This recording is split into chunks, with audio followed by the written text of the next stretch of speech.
আসসালামু আলাইকুম। সকল দর্শককে জানাই আমার পক্ষ থেকে আন্তরিক সালাম ও অভিনন্দন। তো গাইজ, আমি ইউটিউব চ্যানেলটা নতুন খুলেছি গাইজ।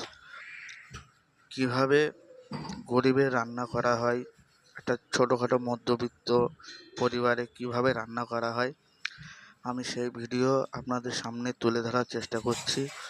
তো ভালো লাগলে সবাই একটু সাপোর্ট করবে, সাবস্ক্রাইব করবে, লাইক করবে, কমেন্ট করবে ভিডিওটা কেমন হয়েছে।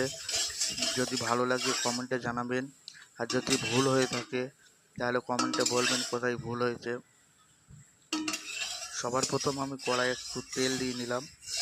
তো তেলটা গরম হতে থাকার পর যখন কড়াতে ধোঁয়া বেরোবে তখন মাছগুলো দিতে হবে। আজকে আমি রান্না করব পেঁপে, কলা এবং আলু দিয়ে রূপচাঁদা মাছের পাতলা ঝোল। এখানে ফুল ভিডিও দেওয়া নেই, ফুল ভিডিও আপলোড করতে একটু সময় লাগবে আমার, তবে খুব তাড়াতাড়ি আপনাদের সামনে তুলে ধরার চেষ্টা করব। তো মাছগুলো দিয়ে দিলাম। অতিরিক্ত গরম তেলে দিতে হবে, না হলে মাছগুলো কড়াই লেগে যাবে। ঠিক আছে গাইস, তোমরা দেখতে থাকো ভিডিওটা, গরিবের রান্না কীভাবে হয়।